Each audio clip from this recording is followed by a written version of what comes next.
법이 그림의 주제가 돼서 작품 속에 녹아들고 때로는 그림이 법의 소재가 돼서 새로운 의미를 부여하는 그런 역할을 하는 책이라고 생각합니다.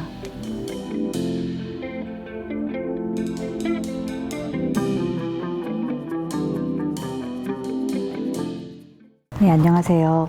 저는 인하대학교 법학전문대학원에서 민법을 가르치고 있는 김현진 교수입니다. 선생님은 서울대학교 영어문학과에서 영문학을 전공한 뒤에 계절학기 수업 때 민법 수업을 들었었는데 너무 재미있었어요.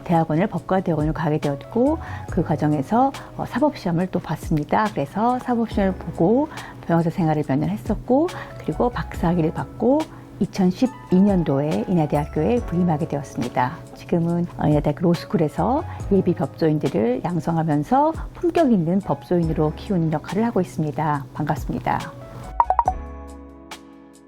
네, 미술관에 간 법학자는 미술관에 간 지식인 시리즈의 하나입니다. 선생님이 법학자이자 법조인이니까 법학자의 시선으로 미술을 한번 보자. 여러분이 알겠지만 그런 책이 없었어요. 그래서 선생님은 좀 더 통찰력 있는 시선을 더한다는 의미에서 미술관의 법학자에 대한 것을 이제 읽게 되었고, 소개서를 보게 되면 법이 그림의 주제가 돼서 작품 속에 녹아들고 때로는 그림이 법의 소재가 돼서 새로운 의미를 부여하는 그런 역할을 하는 책이라고 생각합니다. 선생님이 이제 민법을 가르치고 있지만 또 로스쿨에서 예술가 법 강의를 하고 있어요. 예술가 법 강의는 미국이나 영국에서는 굉장히 법과대학에서 많이 가르치고 있는데 우리나라에서는 로스쿨에서는 개설되지 않았던 강의인데 선생님이 처음으로 원장 선생님과 또 학교를 설득해서 만든 강의입니다. 그래서 그 강의를 위한 강의 교재가 있었고요. 이제 미술관에 간 화학자라는 책을 정석학술정보관에서 선생님 빌려서 봤었어요. 근데 보다가 너무 재미있는 거예요. 그래서 법학자는 있을까 보니까 없더라고요. 선생님이 그래서 집필을 하고 있었고 연이 닿아서 이 어바웃 더 북의 대표님을 만나게 되었고 그분은 또 미술관에 간 법학자를 집필할 법대 교수님을 찾고 계셨던 거예요. 그래서 아주 잘 맞아떨어져서 이 책이 나오게 되었습니다.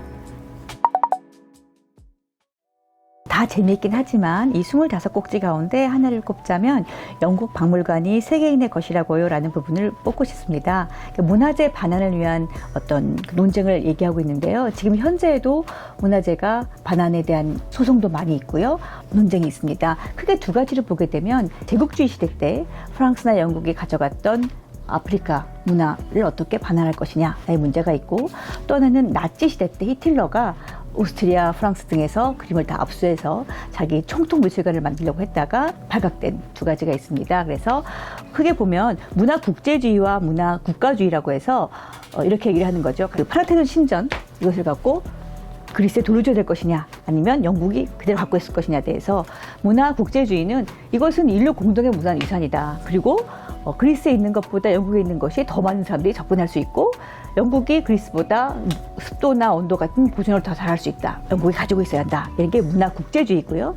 반면에 문화 국가주의는 아니다. 이것은 원래 그리스 거였고 그리스인의 전통과 관습이 담긴 것이기 때문에 그리스로 돌아가야 된다라고 주장하는 것입니다. 다른 의미에서 보기에는 우리나라 같은 경우에 직지 같은 경우에도 프랑스에 가 있었는데 이게 프랑스는 내가 정당하게 돈을 주고 산 거니까 프랑스 갖고 있어야 한다. 반면에 우리나라에서는 우리나라 것이다. 직지는 우리가 만든 것이다. 우리 조상의 것이다. 돌려줘야 된다. 라고 하는 논쟁이 계속 있거든요. 그래서 이런 것들을 다루는 것이 현재도 진행 중인데 문화예술법 학자들하고 또 외교부가 노력을 하고 있는 부분입니다. 그래서 여러분이 이걸 보면서 다른 나라는 어떻게 돌아가고 있는지 우리나라의 문화재는 어디에 가 있는지 그런 것들에 대해서 한번 깊이 있게 사고할 수 있는 좋은 소재가 될 것 같습니다.